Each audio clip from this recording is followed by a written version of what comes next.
আসসালামু আলাইকুম। আজকে শুরু হতে যাচ্ছে ডক্টর নওরিনের সাথে talk show, talk with doctor Nowrin. আজকে প্রথম পডকাস্টটা শুরু হচ্ছে। তো আজকে আমাদের সাথে যে ভাইয়াটা আসছে এবং যারা পরবর্তীতেও আসবে, তারা তাদের জীবনের সত্য ঘটনা অবলম্বনে সফলতার গল্প, ব্যর্থতার গল্প, জীবনের কিছু শিক্ষণীয় গল্প আমাদের সাথে শেয়ার করতে পারে, যাতে আমরা যারা এই প্রজন্মে বিভিন্ন ধরনের লুপে আটকায় রয়েছি, তারা যাতে এর থেকে বের হওয়ার কিংবা এই ধরনের লুপ যাতে আগে থেকে আমরা বুঝতে পারি, আমরা যাতে ইন্ডিকেট করতে পারি নিজেকে যে আমরা এই ধরনের পর্যায়ে চলে যাব, লাস্ট ফিনিশিংটা আমাদের এই ধরনের হইতে পারে যদি আমরা তাদের জীবনগুলা, লাইফ স্টাইলগুলা একটু স্টাডি করি। তো আমার কাছে যারা জীবনের এই গল্পগুলা বলতে আসবে, তারা আমার সাথে যোগাযোগ করতে পারে সাইকোলজিক্যাল কাউন্সিলিং এর জন্য, রুকেয়া কাউন্সিলিং এর জন্য এবং তাদের জীবনের গল্প বলার জন্য। তো আজকের পডকাস্টটা আমি শুরু করছি। আসসালামু আলাইকুম। ওয়ালাইকুম আসসালাম। আপনার নাম কি একটু যদি বলতেন? আমার নাম হচ্ছে মোহাম্মদ বাহার। জি। আপনার জন্মস্থান? আমার জন্মস্থান হচ্ছে কুমিল্লা। আপনার ঘটনা কি কুমিল্লা থেকেই? জি। আচ্ছা, কত সাল থেকে? সেটা 2015 সাল থেকে। আচ্ছা, আমরা তাহলে 2015 সাল থেকে 2026 সাল পর্যন্ত একটা ড্রামাটিক স্টোরি শুনবো, যেটা বলতে পারেন যে দীর্ঘ 11 বছরের একটি কাহিনী। হ্যাঁ, তো আমরা স্টার্ট করতে যাচ্ছি। রেডি তো? বলেন ভাইয়া। জি, রেডি।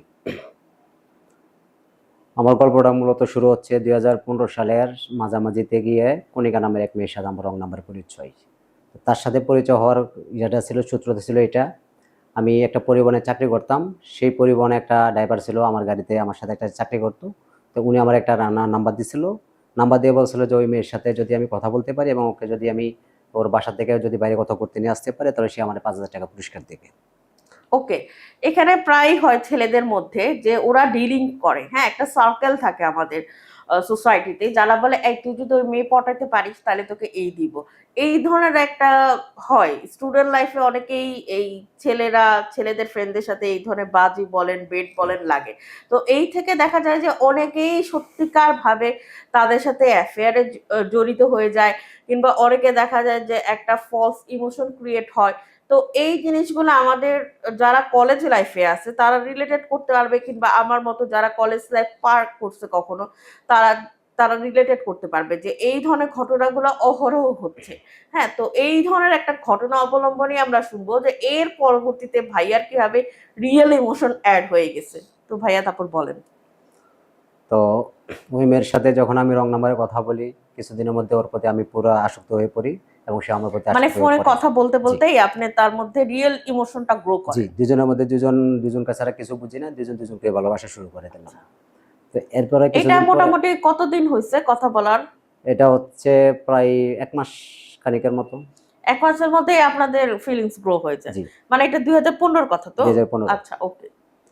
তো এভাবে আমাদের যখন 1 মাস কথা হয়, তখন হচ্ছে যেই লোকটা আমাকে, যে আমার যে পরিবহনে চাকরি করতাম, ওই গাড়ির যে ড্রাইভার আমাকে 5,000 টাকা অফার করছে মেয়েকে বাইরে নিয়ে আসতে পারলে সে 5,000 টাকা পুরস্কার দিবে। তো আমি তখন তার উদ্দেশ্যটা বুঝতে পারি নাই। উদ্দেশ্য হচ্ছে ওর যে মেয়ে যে বাড়িতে ভাড়া থাকতো, ওই বাড়িতে মেয়ের বাবা ওই বাসার দায়িত্বে ছিল, বাসার মালিক থাকতো ঢাকা। তখন ওই ড্রাইভারটা ওইখানে কিছু আজে বাজে ছেলে নিয়ে যেত, নেশা টেশা করতো। মেয়ের বাবা যখন ওরে বলছে যে বাসা ছেড়ে দেওয়ার জন্য, এখন সে চাইছে যে ওই মেয়েকে কোনো ছেলের পান্তে ফালাইয়া ছেলে নিয়ে বাইরে নিয়ে আসবে এবং ওই ছেলের টাকার লোভে হেরে ফোন দিবে, ড্রাইভারকে ফোন দিবে। ড্রাইভার এলাকার লোকজনকে এনে বলবে যে আমি একটু নেশা টেশা করে দেখা সমস্যা, হের মেয়ে যেহেতু ছেলেদের সাথে পিছে পিছে ঘুরে এখানে সেখানে যায়, এটা কি সমস্যা হয় না? মেয়েকে হেনস্থ করার জন্যই সেই প্ল্যানটা করে। দেখেন এখানে আমরা দর্শক কি দেখলাম, হ্যাঁ, একটা মোটিভ, হ্যাঁ, যে উনি হয়তোবা অনেস্ট, হ্যাঁ, বাট উনি কিন্তু নাম্বারটা যার কাছ থেকে পাইছে সে কিন্তু অনেস্ট না। সে কিন্তু একটা ট্র্যাপের জন্য একটা নাম্বার তাকে দিয়েছে, সাজেস্ট করেছে। তো এরকমই হয়, আমাদের যে ফোন আসে আমরা ভাবি রং নাম্বার, অ্যাকচুয়ালি সবসময় রং নাম্বার হয় না।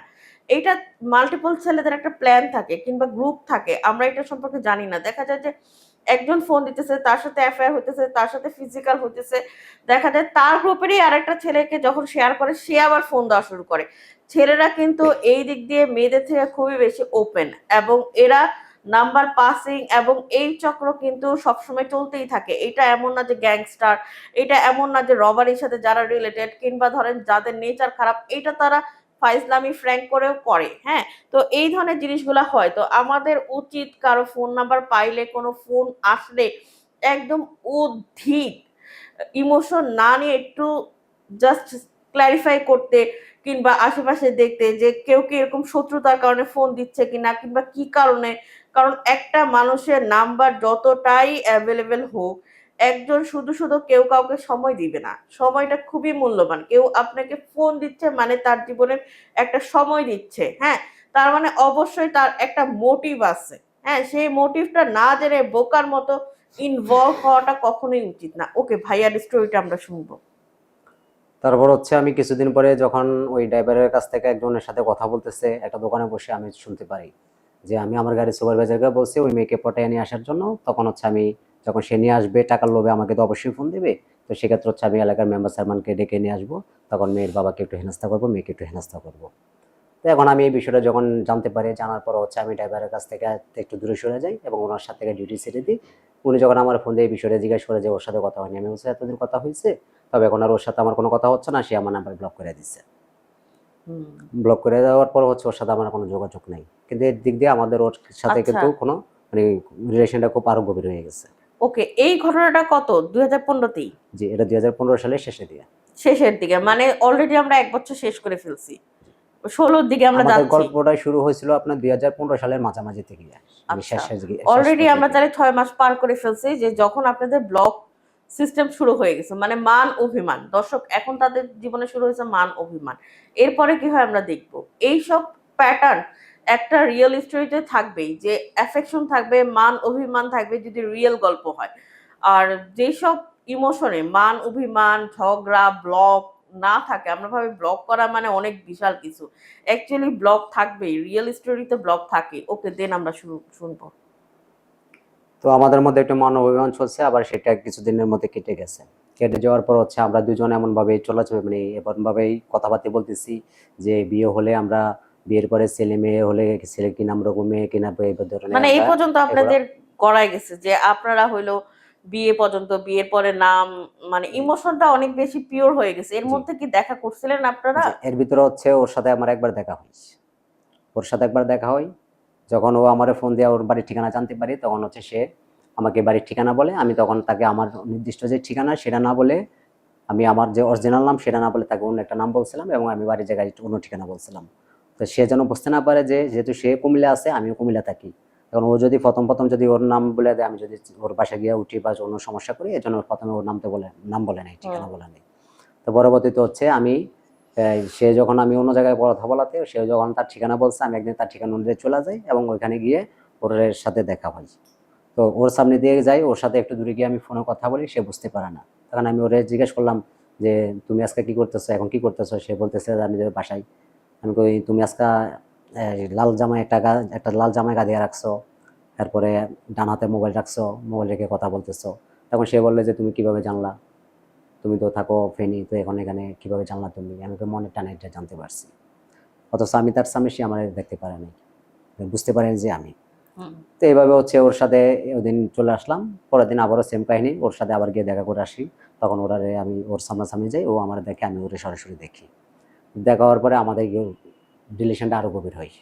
আচ্ছা, এই গভীরের থেকে এমনভাবে কথাবার্তা হয় যে আমি খেয়ে ওকে ফোন না দিলে সে খাবে না, যতক্ষণ আমি না খাচ্ছি তখন সে খাবে না।